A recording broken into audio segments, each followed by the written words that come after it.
welcome to all our viewers across the globe. I am Abubakar Omondi and this is Real Time Reports, your go-to source for the latest news, in-depth analysis on the stories shaping our world.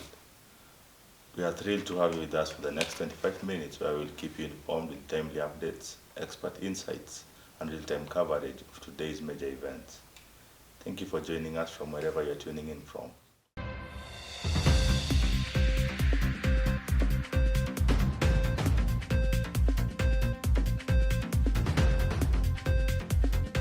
And now let's take a look at the headlines making news today. Lagos struggles with housing and infrastructure. Migrants leaving the Horn of Africa for Europe. The role of the African Union in global governance. East Africa faces an unprecedented climate crisis.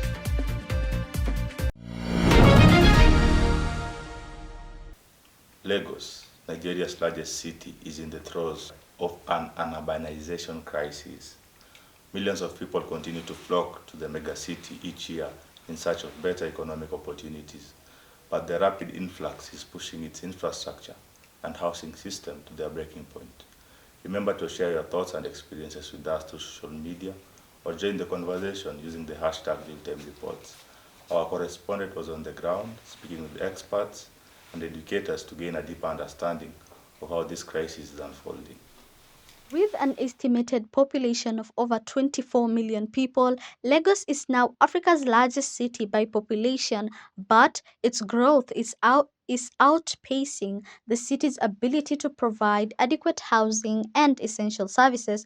Experts have long warned that unchecked urban expansion is a ticking bomb for the city. Housing shortages are particularly dire, with many residents cramming into informal settlements or slums, living without proper sanitation or reliable access to electricity. Many of the city's high rise buildings remain unfinished due to a lack of funding or the difficulties of acquiring permits. Developers are also focusing on more upscale, luxury housing projects that cater to the wealthy, neglecting the needs of the lower income population.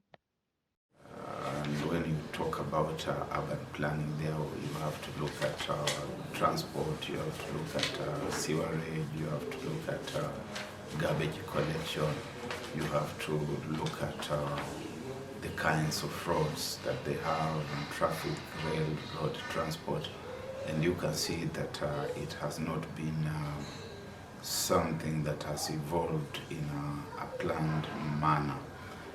Lagos, just like every other city in Africa and in the world, needs planned growth and expansion.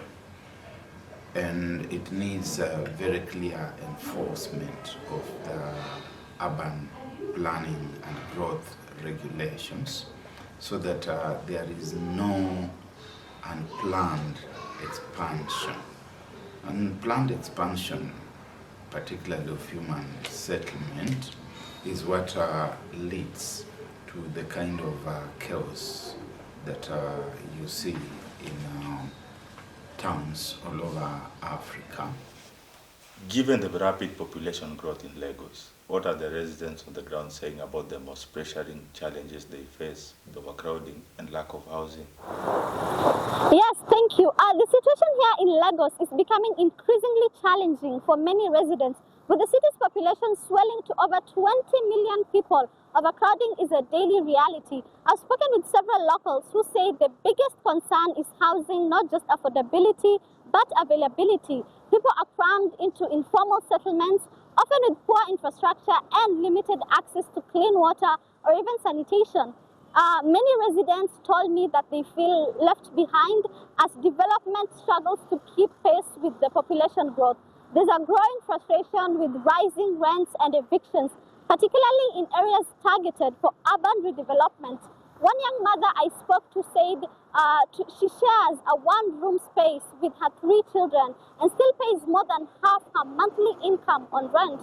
It's very clear that without urgent intervention, the housing crisis here will only deepen, and the voices from the ground are calling not just for more homes, but rather for more inclusive urban planning. Thank you for that report. It is clear this is an ongoing crisis, and we'll continue to keep you updated on the situation. The question now is, how sustainable is this growth, and what solution can ensure that Lagos remains livable and functional for all its residents? To discuss this in more detail, we are joined by Dr. Gregory Nalianya, a lecturer in development studies at Vista University. What role should both the government and private sectors play in addressing the housing crisis, and how can they work together more effectively? In my opinion, I would suggest that the housing levy can properly be handled by the private sector as opposed to the government sector. The government sector could easily provide the infrastructure, what we call the enabling environment, through which, of course, the private sector does the funding and also running the project.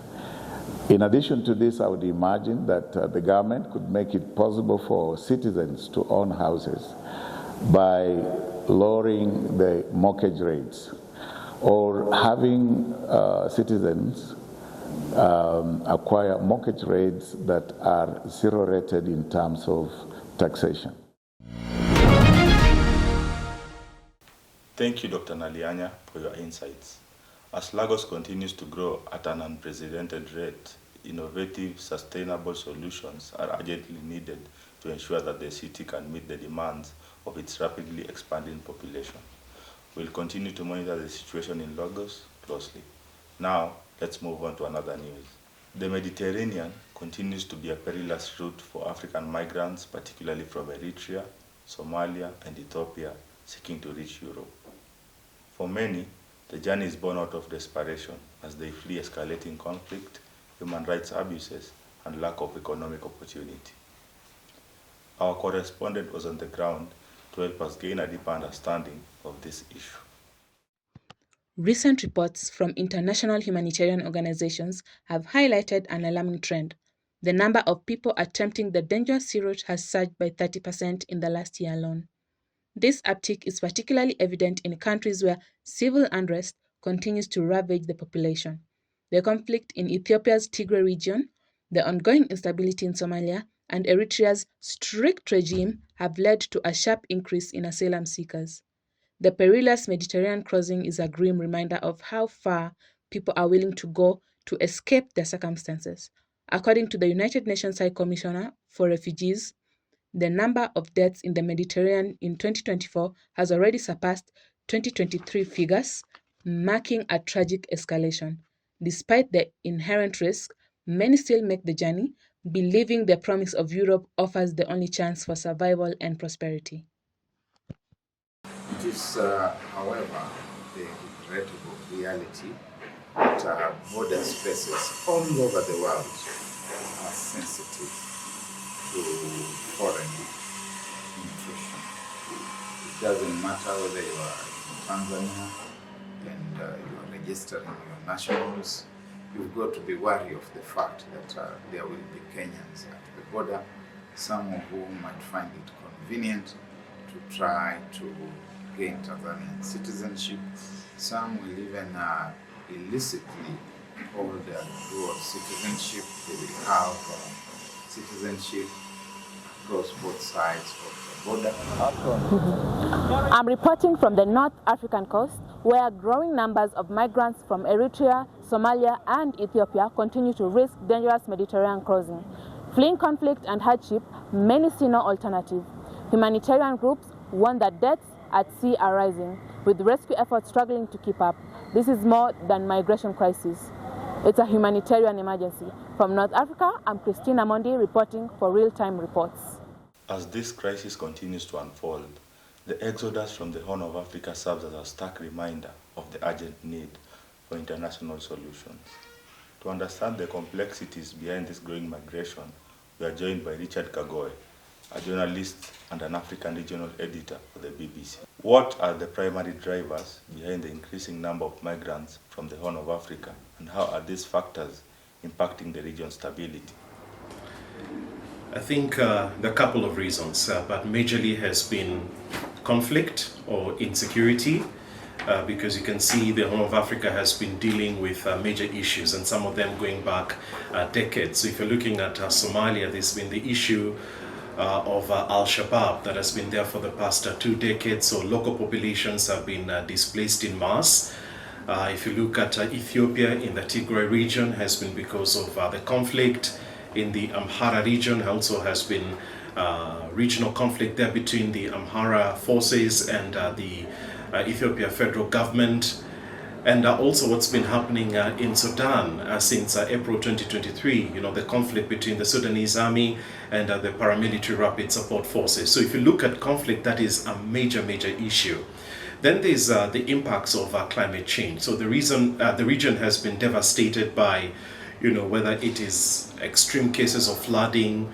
We've witnessed prolonged dry season, and a lot of people migrating because most of these populations are naturally pastoralists, so they're nomadic populations. They're moving, looking for pasture. So that has seen lots of them moving from one region to the other. And then also there's the issue about economic opportunity, because the economies haven't really been doing well for so many years because of the impacts of conflict and long-running instability. And so that's why we're seeing lots of people migrating either to Europe via Libya, using those human trafficking syndicates, or some of them even migrating further to Southern Africa and even heading to the Americas, using those routes. And then we've seen largely a lot of migration to the Gulf region, using not so official routes, but using human traffic syndicates in the Yemen, as they go looking for opportunities onwards in Saudi Arabia, the United Arab Emirates, in Bahrain, and also in Qatar and Kuwait.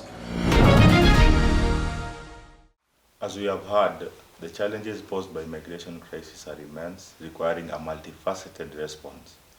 The road ahead for migrants and policymakers will not be easy, and we will continue to monitor the situation closely. Thank you for sharing your insights, Richard, and thank you to our viewers for staying with us.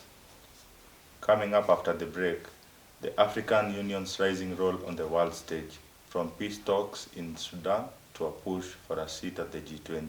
Stay with us.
Welcome back. In a rapidly changing global landscape, the AU is making significant strides to ensure that Africa's voice is heard in global governance. In 2023, the AU played a pivotal role in mediating peace talks in Sudan, helping stabilize a region long torn by conflict. The AU is also pushing for greater representation at the global decision-making table, including a seat at the G20.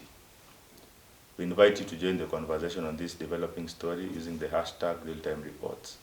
Our correspondent was on the ground with more reports. With Africa's population set to grow to 1.7 billion by 2030, the continent is eager to contribute more actively to discussions on trade, development, and international cooperation. The AU's efforts are a testament to the continent's growing diplomatic and geopolitical importance. As the AU continues to advocate for Africa's fair share in global governance, the question remains: will world leaders listen to the continent's demands for greater inclusion and recognition? I think the African Union is the umbrella, for the African countries. It's an entity. It's a global. It's an international agency, government international agency, and many countries working towards bilateral trading. They try to make sure that peace and security is being promoted, so that there is a smooth flow of economic flows, economic trading, and things like that. They are also at the center of conflict resolution in areas that are found capable of, any manner of fight and things like that. So they just come in that manner. The other one is there is a department called infrastructure in the African Union. And so the infrastructure is to connect African countries so that they can trade with each other, so that they can relate with each other. And so also there is an aspect of diplomacy, all African countries have their representations in Addis Ababa, where African Union is situated. So then definitely there is that relationship, the diplomatic relationship, and how the other country can develop from the other country. So it's a big role in the economy. Anyway, we can say that it's all done. There are challenges there, leadership challenges here and there, but I think the steps and the frameworks that are existing actually support it. In 2023, the African Union played a decisive role in brokering peace talks in Sudan, and clear sign that Africa is not just responding to crisis, but shaping global solutions. With calls growing louder for a permanent seat at the G20, the AU is positioning itself as a key voice in global governance. The question now is the world ready to listen? For real-time reports, I'm Stacey Gitari in Khartoum. Back to you in the studio.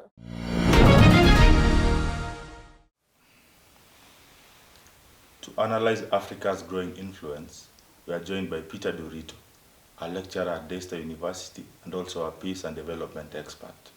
Welcome.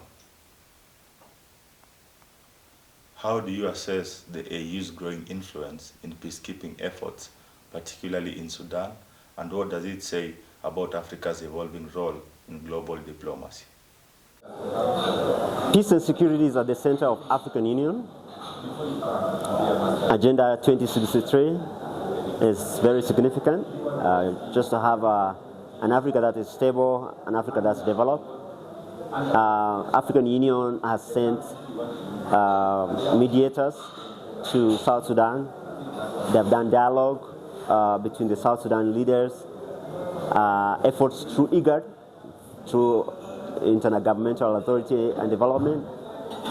They've sent emissaries there so that people can get to understand each other. The leaders of the Sudan can be able to understand each other. There is the aspect of working towards those who are displaced, for example, trying to find safe haven for such people, and always voicing the plight of Sudan at the AU level is an ongoing process. Thank you, Peter Durito, for your insights. As Africa continues to push for more preeminent global role, we will closely monitor the AU's progress. In 2023, East Africa faced its most severe drought in decades, leading to catastrophic food shortages, widespread hunger, and a deepening humanitarian crisis across Somalia, Kenya, and Ethiopia. With crops destroyed, livestock perishing, and water sources drying up, millions of families are struggling to survive. We invite you to stay informed and join the conversation on social media using the hashtag Realtime Reports to help raise awareness and advocate for action on climate change.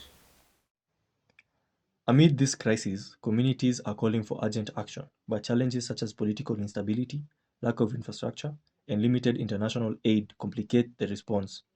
Relief organizations are working tirelessly, but the scale of the disaster is overwhelming, and the clock is ticking as the region faces the threat of further escalating famine. As we watch the crisis unfold, the need for global solidarity and immediate climate action has never been clearer. East Africa's plight serves as a warning of the devastating impacts of climate change on vulnerable regions around the world. I would say that the most visible way that East African governments can act is by empowering the people who are most likely to be affected, because these are the people who are likely to become climate refugees whenever there's extreme weather events. And then when they have to move from where they live or where they're located to other places, it's likely to disrupt everyone's lives, including the people where these people are moving to. So first of all, by encouraging farmers, for example, to practice afforestation, to plant trees within their farms, so that the kind of tree cover that we're losing in terms of deforestation is mitigated. And then in addition to that, we need to have like mitigation and adaptation funds.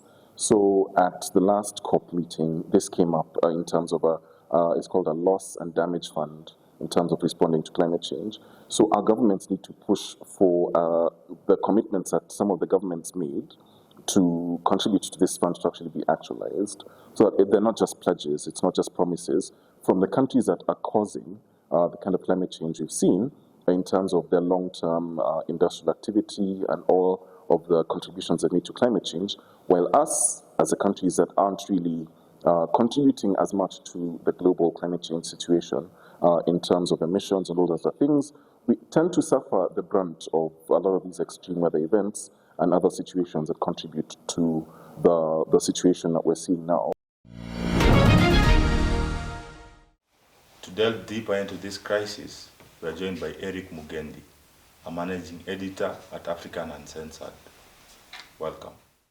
Given the scale of the drought in East Africa, what role do you believe climate change is playing in worsening this situation? Is this the new normal? Okay. I would say that climate change is linked to extreme weather events. So hotter and longer dry periods and increased events of extremely heavy rain.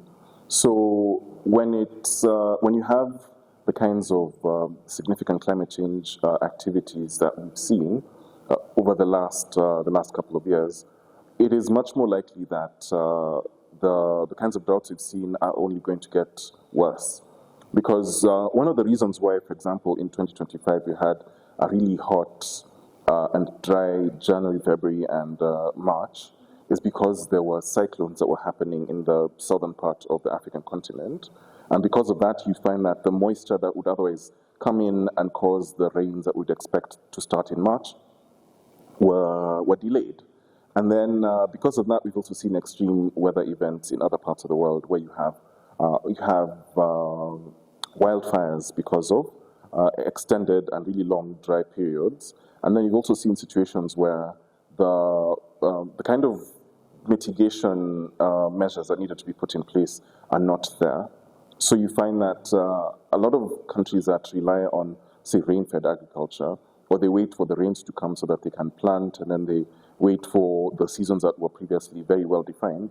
Like you have long rains from March to May and short rains from October to December, are trying to still act like things haven't really changed in terms of the schedules for these things. So the reason why we're seeing longer and more significant and severe drought events is because you have shifts in the previously well-defined weather patterns. So warmer oceans means that we have more significant and more severe cyclones, and then because of the increased, I'd say, severity of drought, it is really difficult to kind of predict when the next rainy season is going to happen. Thank you, Eric Mugendi, for your insightful analysis. This ongoing drought and famine in East Africa is a stark reminder of the urgent need for global action on climate change. As we wrap up today's news coverage, I'll leave you with a famous quote from Martin Luther King Jr. The time is always right to do what is right. We'll continue to follow these developing stories closely and encourage you to stay engaged by using the hashtag Realtime Reports. Thank you for watching and stay tuned for more updates. Until next time, I've been your anchor, Abubakar Omondi.